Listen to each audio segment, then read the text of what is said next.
great Odin's raven. This is crazy. This is crazy. This is crazy. This is ridiculous. Okay, I'll go.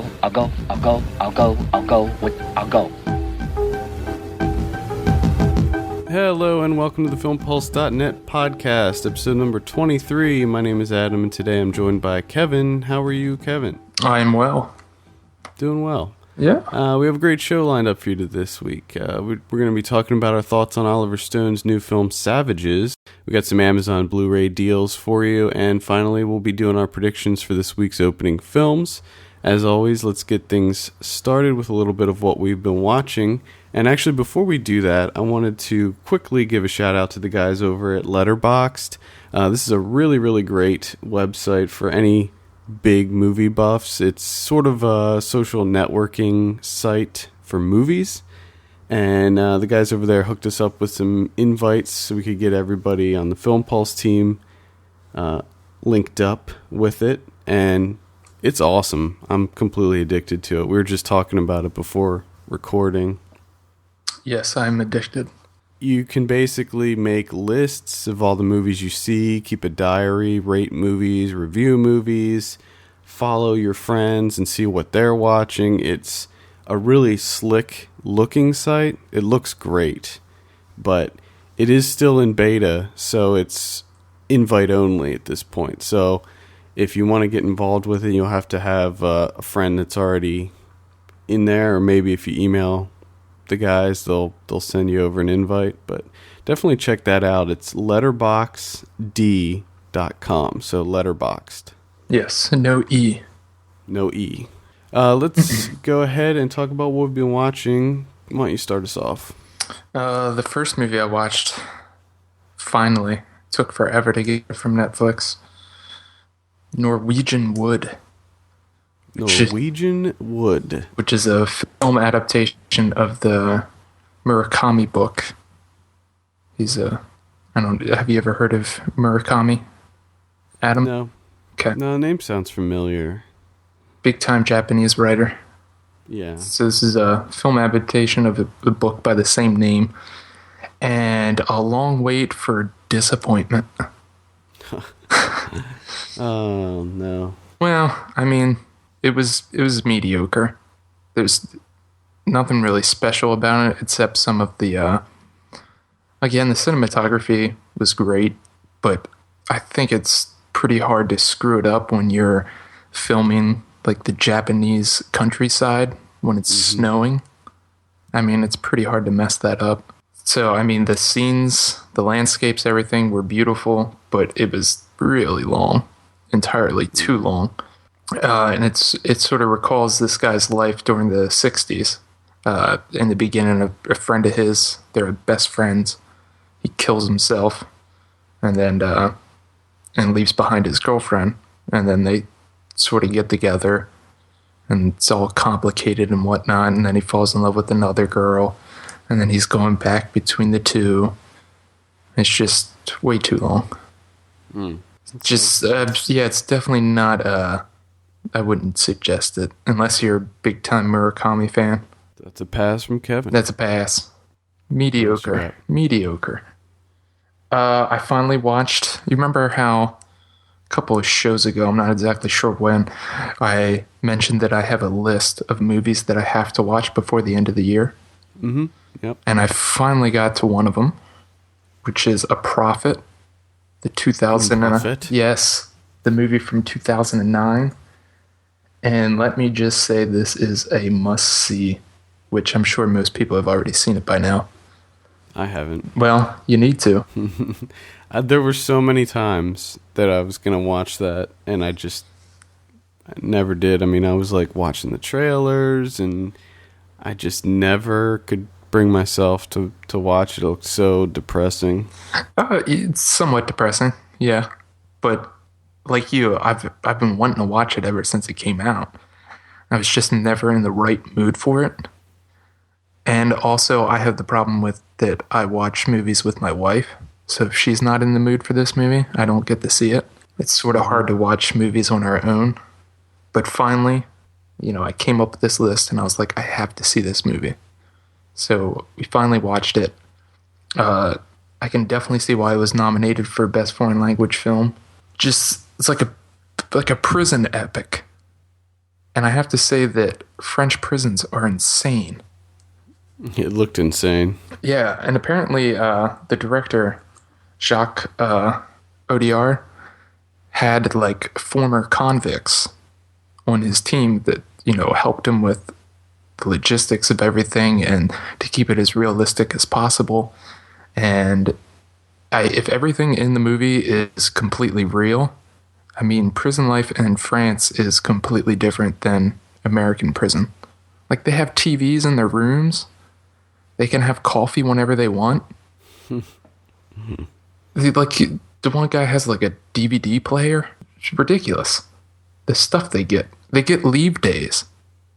They build up like good behavior and get leave days where they're allowed to go out into the world for like 12 hours and do whatever they want. They can do whatever they want. And of course, the character, his name is Malik. Of course, he uses that time to do crime. He sets up his own little drug deal business that he's got going on. But the main story of it is he gets forced into the Corsican mafia. He was in like a youth detention center, and then he turns 18 and he has to go to the big time prison. And as soon as he gets there, they force him into the gang, essentially by saying that he had to kill a snitch, and if he doesn't do it, they're going to kill him. So within like the first week there, that's what he has to deal with. And then he sort of gets in with them, and then a lot of double crossing, just craziness. It was fantastic. There is a little bit of a supernatural feel to it, because there is a ghost that hangs out with him, which is the ghost from the first guy that he kills. So he has visions and stuff. But I think I missed some of it because Malik is obviously he's a Muslim, and of course, the title of prophet.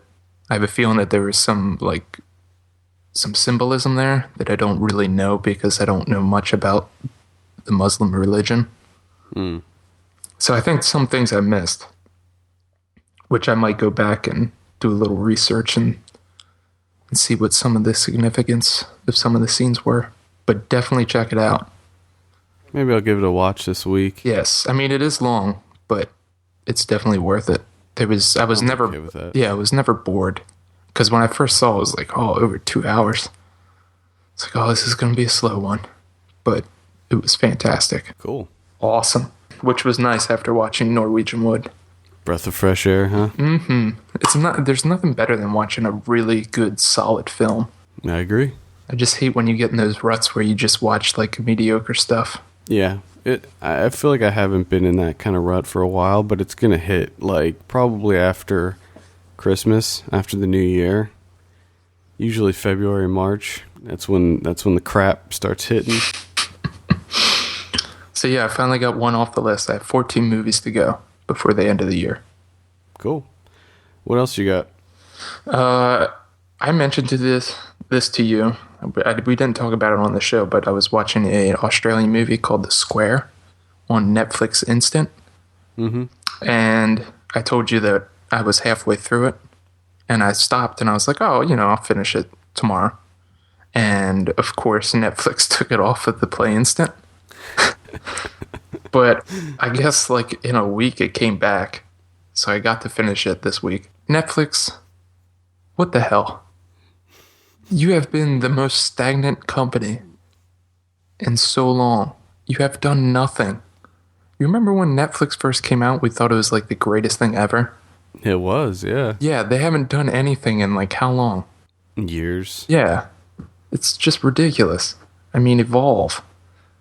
Well, if anything, they've devolved. Yeah, but you have to wait. They're terrible ideas. You gotta wait 28 days to get movies. Yeah, it's crazy. And what was the service that they came? Was it like Quickster?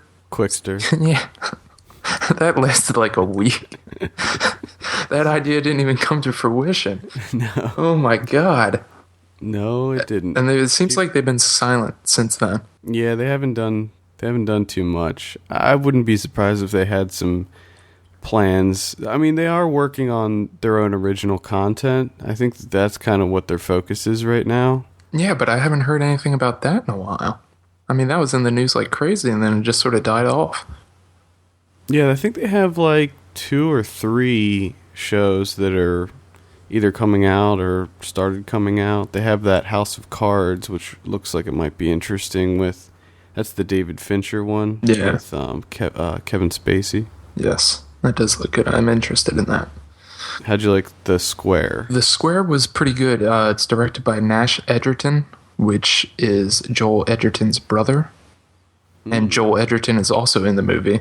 Apparently this is, which I have read about these guys, it's a collective called Blue Tongue Films, which, of course, Joel and Nash Edgerton are part of. The director of Animal Kingdom is a part of it, and a couple of other people. Kieran Darcy Smith, I think, has that new movie coming out called Wish You Were Here, which I want to see, that also has Joel Edgerton. They also wrote the movie Hesher. Mm-hmm. And I think maybe one of them did direct that. I'm not sure. I can't remember who directed Hesher. I can't either. But they're definitely a group to look out for.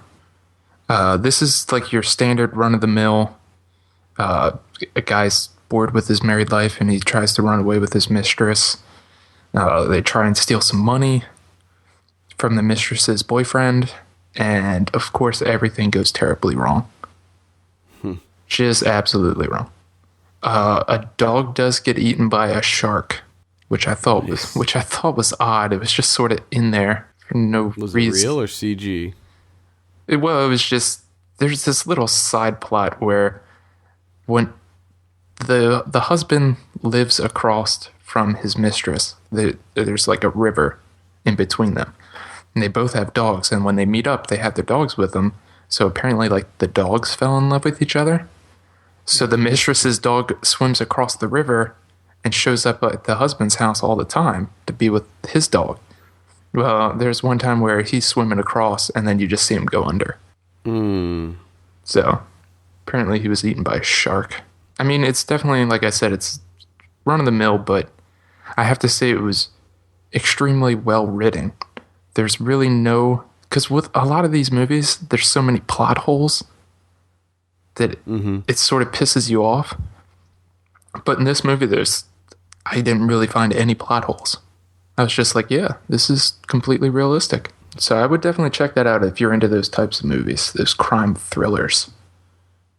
Yeah, I am. So I might have to check that one out this week too. Yes, and be on the lookout for more Blue Tongue films.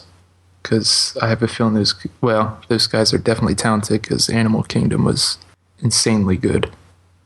Yeah, I'll be looking out for them, definitely. Oh, what else did I watch?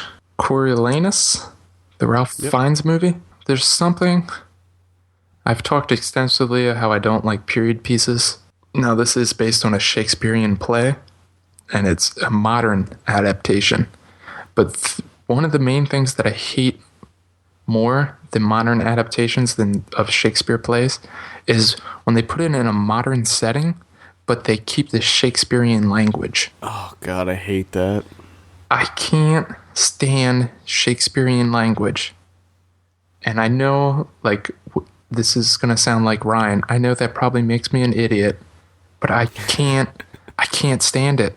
It just drives me crazy. One movie comes to mind, and that's the Romeo and Juliet, the Leonardo DiCaprio Romeo and Juliet. I remember being all excited to see that back when we were younger and when it came out. And then I saw it and I'm like, why are they talking like that? What is this? Yeah, that's essentially what happened with this movie. I don't really ever remember seeing trailers for this. I just remember reading that this was supposed to be really good and that it was really underrated and sort of flew under the radar in 2011, and that it's supposed to be this awesome adaptation of a Shakespearean play, and it's one Shakespeare play that I actually am sort of interested in. There's only a couple that sound good to me, like this, Titus Andronicus. I like Macbeth, and that's about it, really. Maybe there's some others that I don't even know about. But essentially, he's a soldier for Rome. Just all these battles and these badass. I mean, like in the beginning of the movie, his face is just stained with blood. He's sort of terrifying, Ralph Fiennes is. But then he gets banished from Rome, and he ends up getting together with his sworn enemy that he's been fighting all of his life, and then they attack Rome. But it turns out that Coriolanus is just a mama's boy. He does whatever his mom tells him, so like at the end you're just sort of like, oh, he's not terrifying at all, it's just a wuss. But, so it sounds like you're kind of lukewarm on Coriolanus. Lukewarm. I mean, I really enjoyed Ralph Fiennes' direction and his camera work and everything. It's just the Shakespearean language just took me out of it. I mean, if you can deal with that, this is a great movie. Because I would have to say, if they did it in like a modern English, just sort of adapted it, I would have loved it. But the Shakespearean language really took me out of it. I was planning on watching that. In fact, I did watch the beginning part of it, but I think I fell asleep or something happened and I had to turn it off. Yeah. Anything else? Oh, I finally got to see God Bless America. And? That was my treat for 4th of July.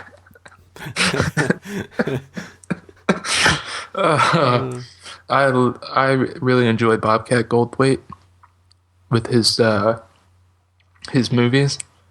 I mean, his stand-up not so much, but I think he's definitely a pretty good director. And I like, he sort of touches on some subjects that other people are afraid of. And it was just a good time. It's a good time. I did feel as though that the two of them, Joel Murray and that Tara Lynn Barr, their two characters, Frank and Roxy, I did feel as though they were hypocrites. Yeah, I could see that. I didn't have so much of a problem with that. I felt that the girl was annoying for most of the movie. And she was the biggest hypocrite, I thought. Yeah, but you gotta remember, she's just a kid, She's like how old is she? 15, 16 or whatever? Yeah, but I mean, he kills the people in the movie theater. Yeah. So, and they were kids. Yeah, I really enjoyed that movie. I think that was a really underrated film. And I guess that just because of the subject matter, it didn't... studios didn't really want to touch it. Yeah. But Joel Murray was great. I love Joel Murray. He has so many good, monologues and speeches in that movie where you're just like, yes. Yes. Especially in the beginning when he's at work and he's talking to the guy that he shares the cubicle with. Yes. And actually, I took that clip and played it at the top of last week's DVD show. Oh, did you? Nice. Mm-hmm. I did do that. Nice. So. That was the only thing. And I know that they had to do it for storytelling purposes where he's like flipping through the TV and stuff. But at the same time, I'm like, you're watching this shit. You complain all the time, but you're watching it. Like, you just stay up late at night watching all these shows. Yeah, you could just not get cable like us. Yeah, and I did have that song stuck in my head for like a day and a half afterwards. Yep. God. Goddamn song. Yeah, definitely recommend God Bless America. If you haven't seen that, check it out. It's pretty good. It's just a good time. Yeah, it's funny. It's entertaining. It's violent. I mean, they didn't pull any punches. I mean, they really went for it with that movie. And just some of the things that they make fun of. You're like, yes. Yeah. Yes. Well, I saw the Do-Deca-Pentathlon this week. The Duplass brothers film. We talked about it probably too much on the show. I really enjoyed it. It was a light movie. It was only about an hour and 15 minutes long, but it was just a perfect length for what it was. I really enjoyed it. It was really funny. Definitely not as serious as as Cyrus or Jeffrey Lives at Home, but in the Duplass brothers style, there was some heartwarming moments to it. So I'd definitely recommend that one. Okay. I'm continuing my HBO Monday night documentary series with The Artist is Present. This, I was very surprised at how much I liked this. We talked about this before. Neither of us are really into the whole performance art, and it seemed kind of ridiculous to me that the focus of this movie was the artist Marina Abramovich and her piece that she did where it was at the Museum of Modern Art in New York, and she sat in a chair for 760 some hours or something like that. And people that would come to the museum could sit in a chair that was directly across from her. And she doesn't move, she doesn't do anything. She just sits there and kind of just looks straight.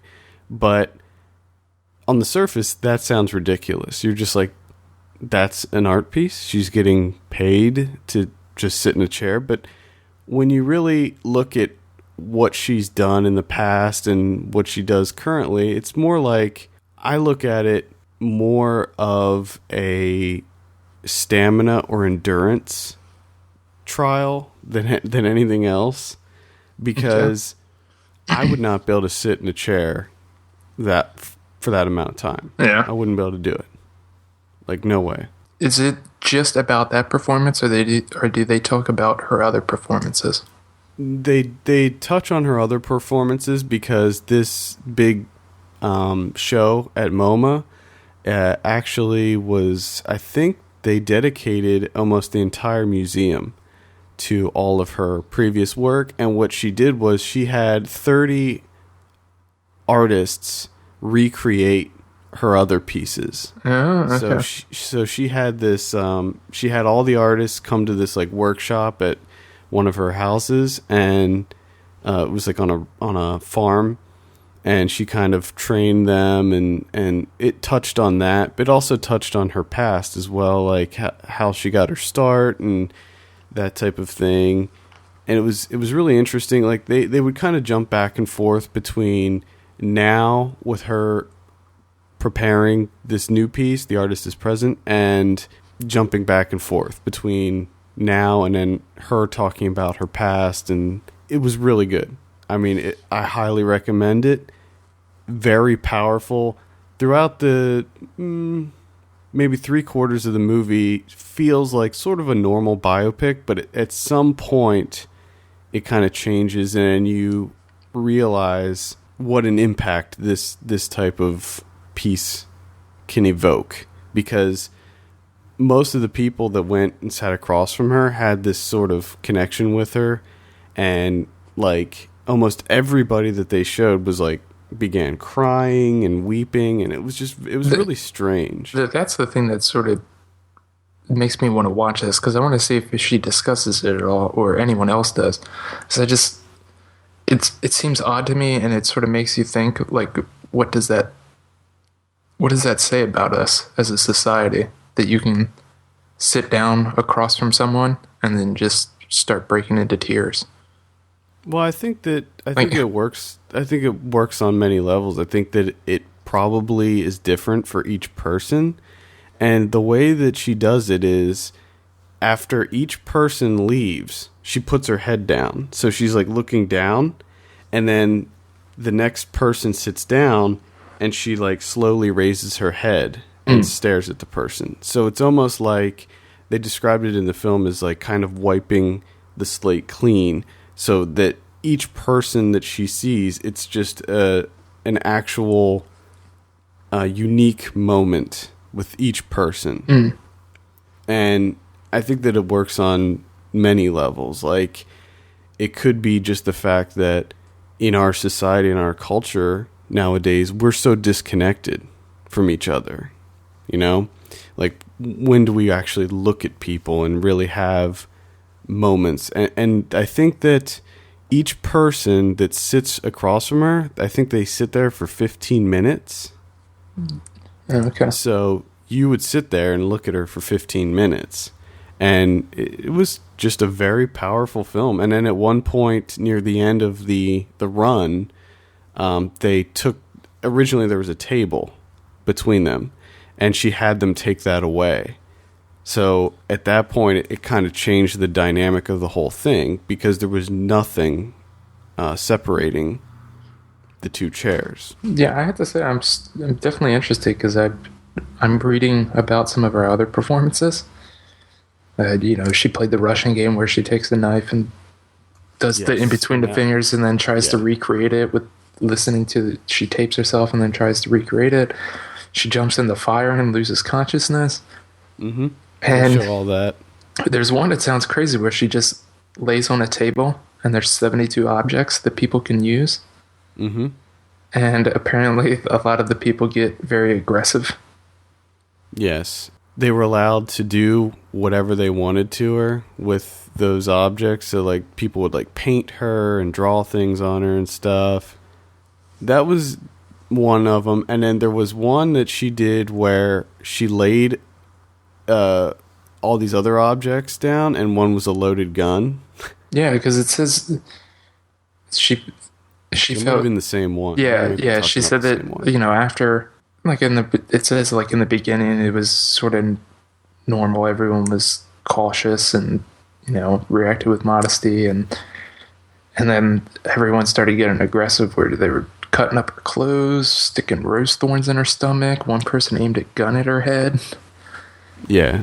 I don't even know if she considers it to be, like, real art, because there's several times in the movie she's a really down-to-earth person. She's really funny, and she seems like a genuine person. She doesn't seem like some weird, snooty artist. She just seems like a normal person, but you really have to look below the surface of all her art pieces. One of my favorite ones, it's just like a random one.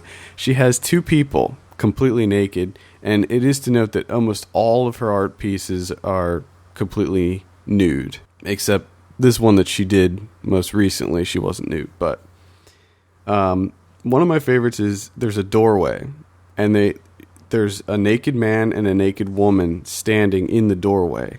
And it's a doorway that you have to go through in the museum. So you got to go through it. But the way that they're standing in the doorway is it's just, they're standing just close enough together so that you have to squeeze through them and, like, rub in between them. I just think it's really funny, that one. I really recommend checking it out. I got a lot more from it than I ever thought that I would. And I highly recommend it. So apparently there's also a video game version of this performance. I imagine that would be really fun. It's probably awesome. I'm going to try and pick that up. I wonder what kind of achievements they have for it.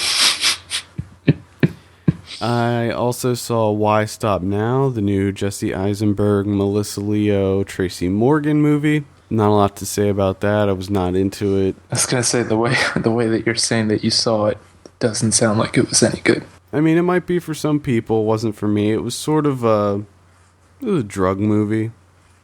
Basically, Jesse Eisenberg plays this pianist, very, very talented pianist who has to get to an audition for this really prestigious school.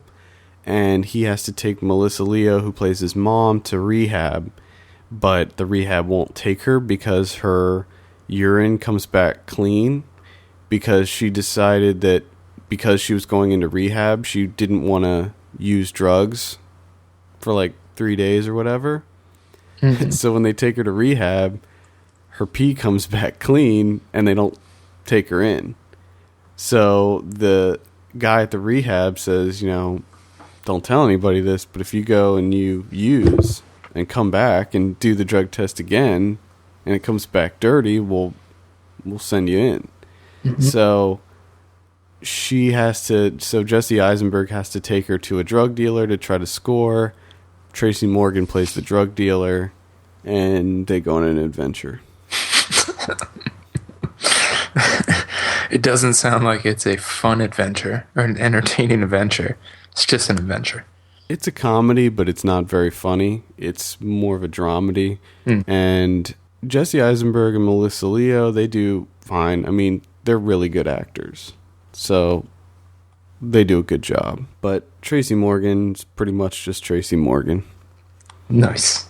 So I saw the Three Stooges this week as well. I'm not going to say a lot about it. It wasn't a good movie, and I don't recommend it. However, there were several things about it that I thought were kind of interesting. One being that every act of the movie had its separate intro, like the original Three Stooges show, and they played the music and had the old-looking title cards. I thought that was a nice touch.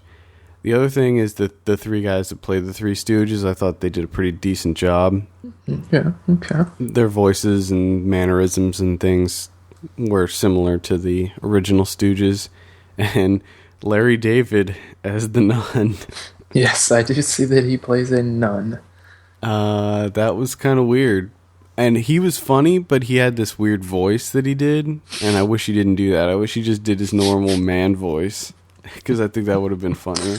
But not a good movie. What happened to the Farrelly brothers? I don't know. They used to own comedy. They owned it. I don't know. And then they made movies like Shallow Hal, Three Stooges, and Hall Pass. Three Stooges wasn't as dismal as I thought it would be. I don't remember laughing a lot, but there were a few laughs, and it wasn't nearly as annoying as I thought it would be.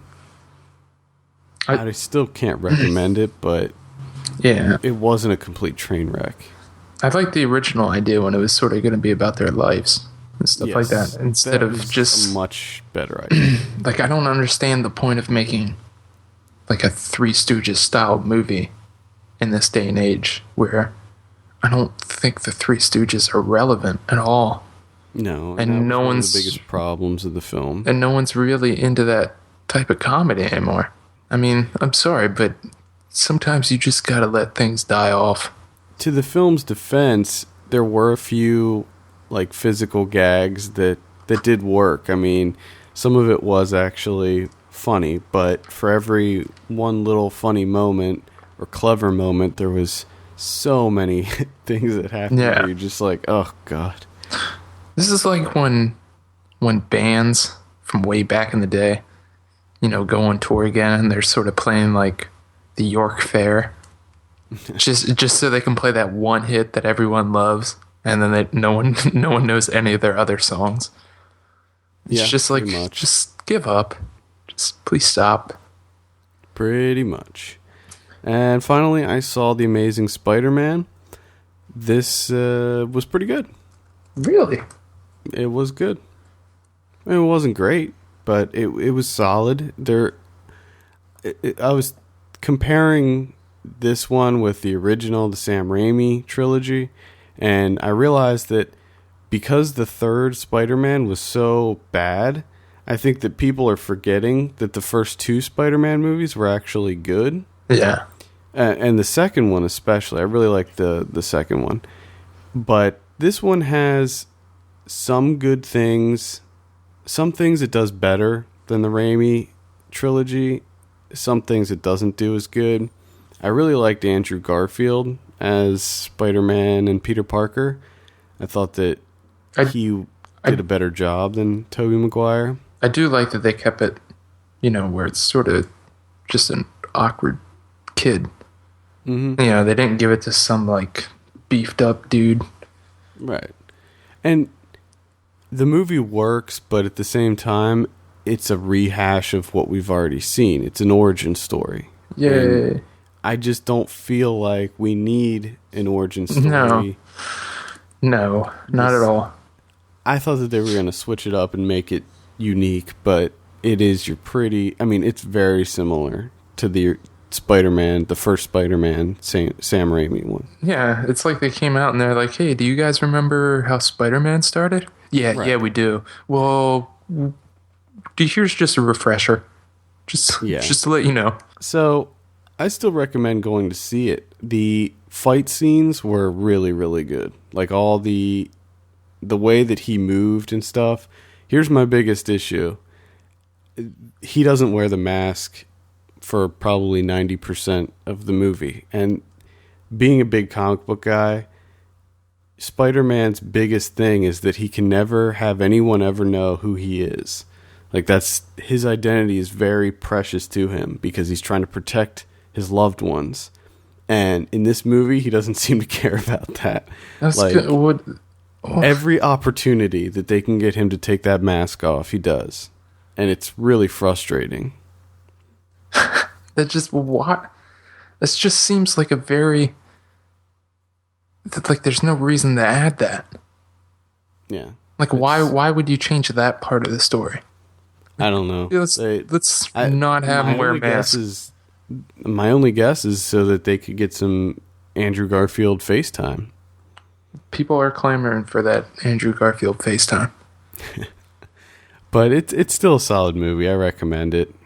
I recommend going to see it, definitely. It's I wouldn't say it was a disappointment for me because I didn't have really high expectations going into it, so it wasn't a disappointment. Check it out. Okay. I'm not going to. We don't have any Not the Bees this week. It's been kind of a slow news week, so let's just go over a couple regular news stories. First up, we have Earnest Borgnine passed away at age 95 this weekend. Great actor. Were you a Borgnine fan? I think so. I can't really remember a lot of stuff that he was in. I know that I did enjoy him. McHale's Navy.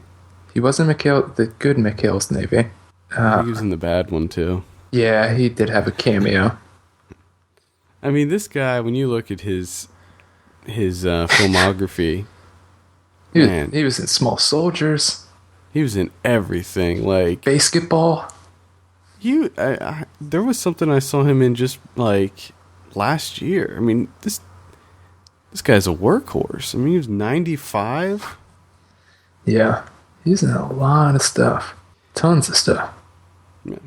Great actor. He'll definitely be missed. He was an Airwolf. Remember Yes. Airwolf? Yes. He was an Airwolf. You got any news? Yeah. Yeah, and you might be interested in this. I mean, it is Michael Fassbender. But he has signed on to star and produce a movie based on the Assassin's Creed series. Ooh. So the Assassin's Creed game is going to be made into a film with Michael Fassbender starring and producing. That is actually very exciting. Yeah. That's like Ryan's favorite game. I know. Which I want to tell Ryan. Yeah. I wonder if he knows. Because he's going to lose his shit. Does he know who Michael Fassbender is? I don't know if he does. Oh, we'll just say that he's the android from Prometheus. Yeah. And then he'll know. And then he'll probably be like, oh, it's going to suck. Because he hated Prometheus. Oh, that's good. That's good. Yeah, so we got that and the Shadow of the Colossus video game movie coming out by the guy that directed Chronicle. So I'm actually excited about both of those. I think that maybe those two movies will break the curse of the video game film. It would be nice. We'll see. Let's talk about some Amazon deals. Okay.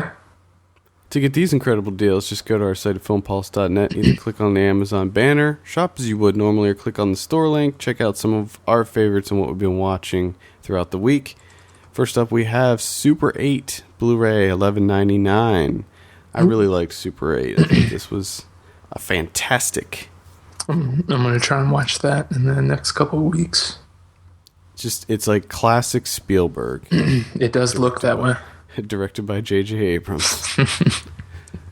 Then we have Stand By Me, the 25th anniversary Blu-ray. Oh, shit, Adam. Yep. One of my all-time favorites. $9.99 for this. So pick that up. I think this is the first time Stand By Me is on Blu-ray. They're just releasing it, so that's exciting. Then we have The Patriot, extended cut. Oh God, This one's for you, Mel Gibson, $9.99. I hate that movie.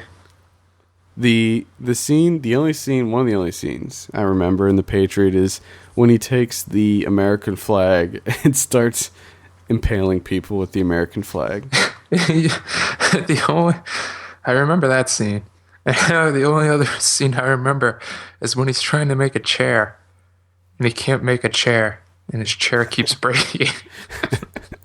I don't know why I remember that. Oh, but he had a really tough time making chairs. There you have it. Mel Gibson, difficulty making chairs. I think that's what the whole basis of the movie's about, right? Probably. He gets frustrated about not being able to make chairs and then starts impaling people with the American flag. That sounds like The Patriot in a nutshell. Yep. That's the synopsis. Oh, talking about nutshells, let's discuss Savages. Yes. Not sure what that means, but yeah, let's talk about this. all right. So this is Train Wreck. This is Oliver Stone's new film starring Taylor Kitsch, Blake Lively, Aaron Johnson, which I would like to actually send out an apology to Aaron Johnson. I think it was last week on the show I said that it was a movie with Taylor Kitsch, Blake Lively, and some other guy that we don't know. It was just that I didn't recognize him in the trailer. Yeah, because this guy is really good. He's like a chameleon. And yes, and I'd like to preface that I really do like Aaron Johnson. I think he's a great actor. If you don't recognize the name, he was in Kick-Ass and Nowhere Boy. And he's British. He's British, yeah. Which I didn't even know. I didn't know until after I saw Kick-Ass. Yeah, same here. I didn't know that. Great actor, and I do apologize for not naming him last week when we talked about it. So John Travolta is also in this, and we got Emile Hirsch in a very small role. Benicio del Toro and Selma Hayek are also in it. Let me just say that on a personal level, this was one of my least favorite movies of the year. Agreed. I hated it. I thought that everything about it was pretty unoriginal, down to the poster.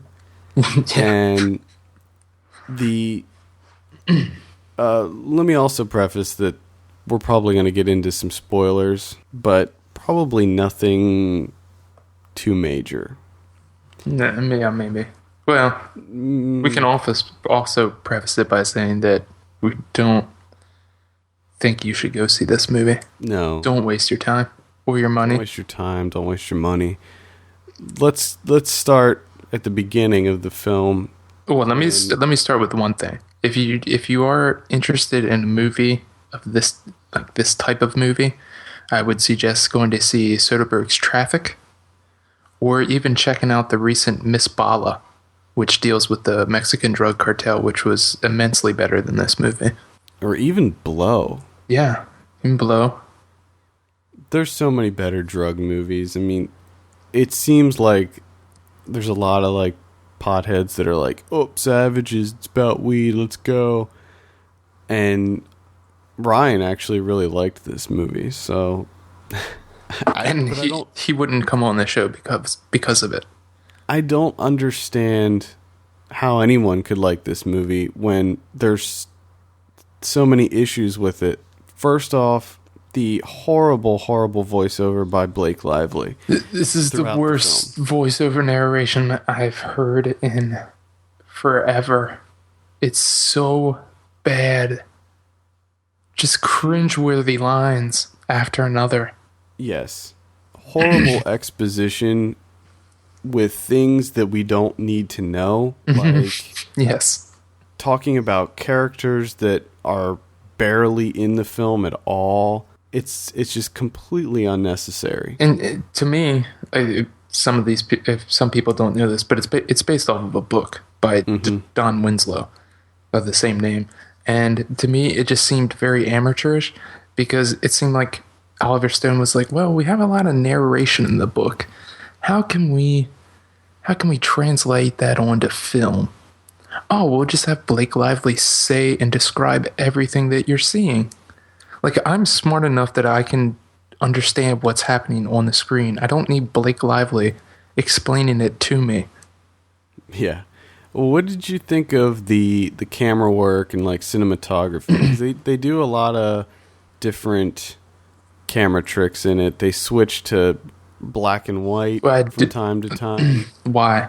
That infuriated me. Yes. What the hell was the point of that? They would do it for like a split second.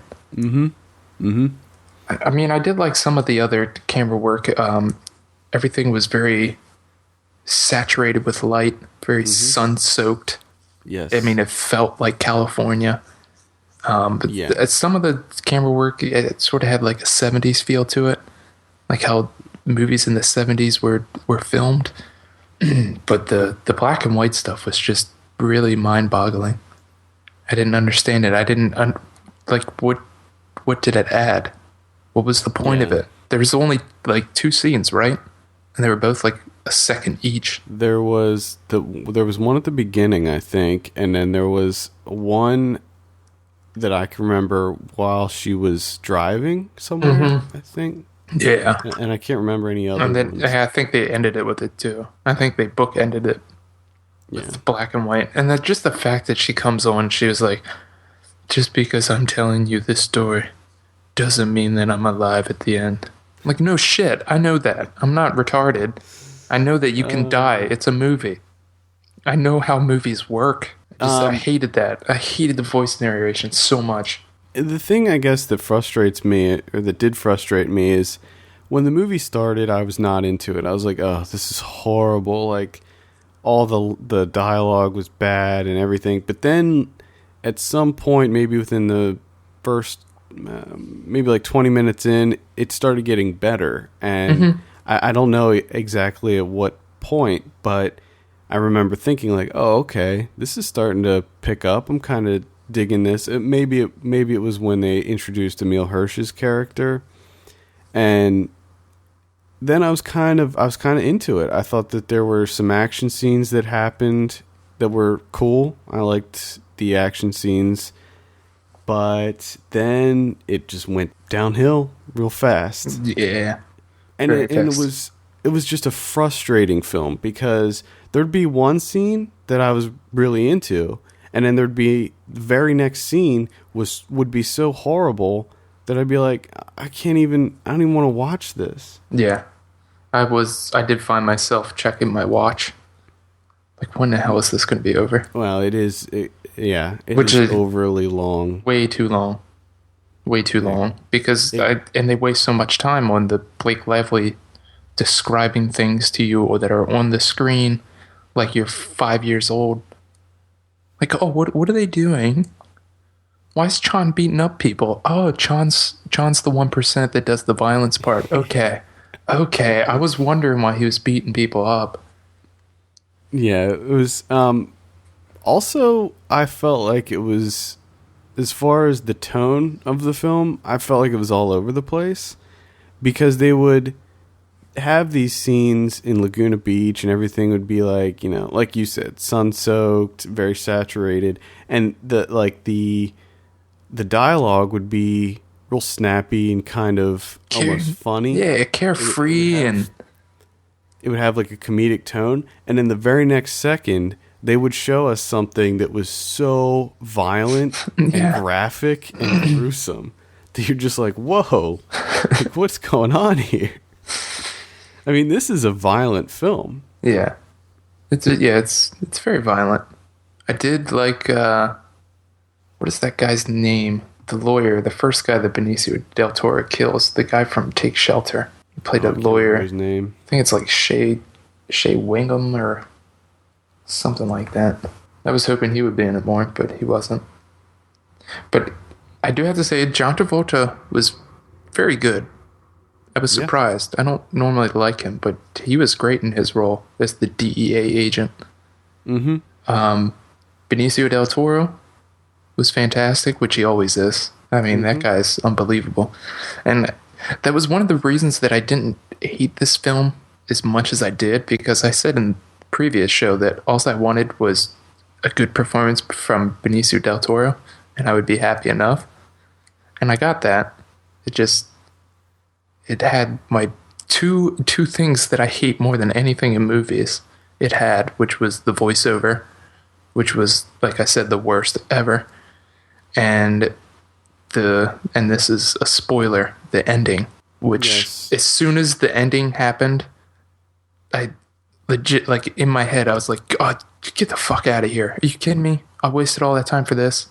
Like, I wanted to just get up and walk out. It was the worst ending in recent memory. And if you remember, even after they did the ending, there was still more after that. So, like, they did the ending, which I believe the first ending that they did, they should have just left it there. That should have been it. That should have been the end of the movie. But no, they do their little thing, and then they have the other ending, and you're like, okay, all right, I'm done. And then there's more, and you're just like, are you kidding me? Yeah, it's like salt in the wound. Yeah. And which ending did you like more? The first one. I thought that they should.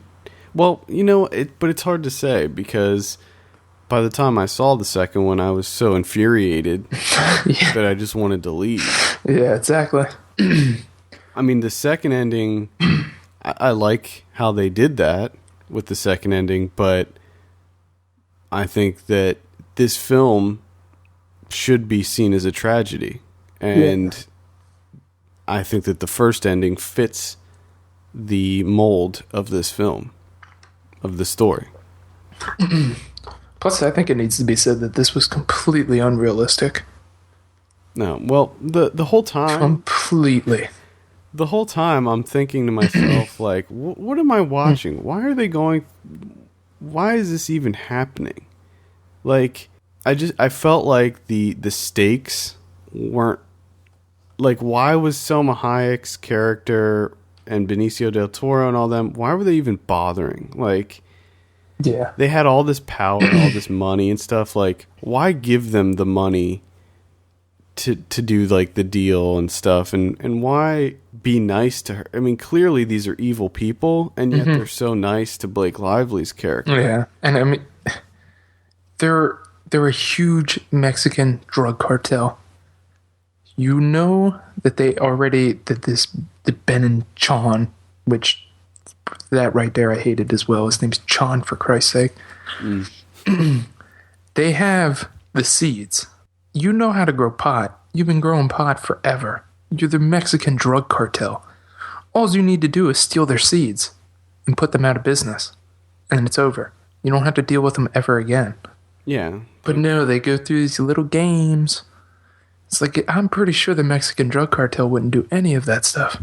I think that they would just kill him. Yeah. Just kill him and move in. Yeah, and that was the other thing that, like I said, it's completely unrealistic. A couple white dudes taking on the Mexican drug cartel. No, that wouldn't happen, I'm sorry. Yeah, but Taylor Kitsch did like 4 tours in Iraq. Yeah. So Yeah. He was like a super soldier. Right. That's why I say go watch Miss Bala. It's a more realistic portrayal of what drug cartels do. So that's definitely a pass for me. I was not into this film at all. The ending alone is enough to stay away. I thought that the ending was absolutely terrible. I felt like it was a lazy film. I thought it was generic in a lot of ways. And like I said, just amateur storytelling. Yes. The fact that, come on, you should know how to... You're Oliver Stone. You should know how to adapt a book. Yep. I agree. And which I like I said about Tim Burton and stuff like that, I'm done with Oliver Stone. Oh, I'm done with Oliver Stone. I don't even care if someone's like, ooh, the new Oliver Stone movie. I'd just be like, yeah, whatever. Done. Yeah. I think that does it for that conversation. Don't go see it, please. No, don't. Let's move on to our predictions. Recapping last week, The Amazing Spider-Man, I said 73%, you said 77%, actual 72%. Son of a bitch. Savages, I said 50%, you said 61%, actual 53%. Oh, come and on. These are Rotten Tomato scores. The Do-Deca-Pentathlon, I said 63, you said 60, actual 61. Ooh, what? So, just to... Oh, I got that one. You got that one. I finally won one. I've been in such a rut. Current score, I have 24, you have 16. Oh, we didn't guess the Katy Perry movie? No. Damn. No, we didn't. I'm sad to see that was the highest. Yeah. That's the highest. Yeah. Oh, my God. It's higher than Ted. I mean, I don't think that in the future, I don't think we should bother rating any of those music movies. No. I mean, they're not real movies, let's be honest. No. This week we have Easy Money, a.k.a. Snab a Cash. This is the Joel Kinnaman film. I already saw this, but we can go ahead and guess some scores. What do you think? Snap a Cash. I'm going to say like a 80. 80? 80. Okay. I'm going to say 76. 76? Okay. Ice Age. Ice Age. Which number is this now? I think it's 4 or 5. I think it's 4. 4? Because they usually start to go downhill. I think it's going to be terrible. I'm gonna go like a 58. I'm going to say 50. 50. And then we have Red Lights. This is the Cillian Murphy, Sigourney Weaver, Robert De Niro film. By the guy that directed Buried. Yes, I haven't been reading very good things about this, although I am still very interested in seeing it. I know, same here. I'm going to say like 46 on this one. Yeah, I am sort of bummed out because I really enjoyed Buried, but everything I keep seeing about Red Lights is making me think that it's not going to be that good. It's going to be a disappointment. I'm going to go like what do you say? 40? I said 46. I'm going to go 50. And then we have the documentary The Imposter. This looks really, really good, and it's getting a lot of buzz, positive buzz. I think this showed at a lot of the festivals, and people are just freaking out over this one, and I think it looks amazing. So I'm going to say like 95. Ooh. Yeah, I'm going to go... That was the number I was going to go with. I'm going to go like a 92. Okay. 92.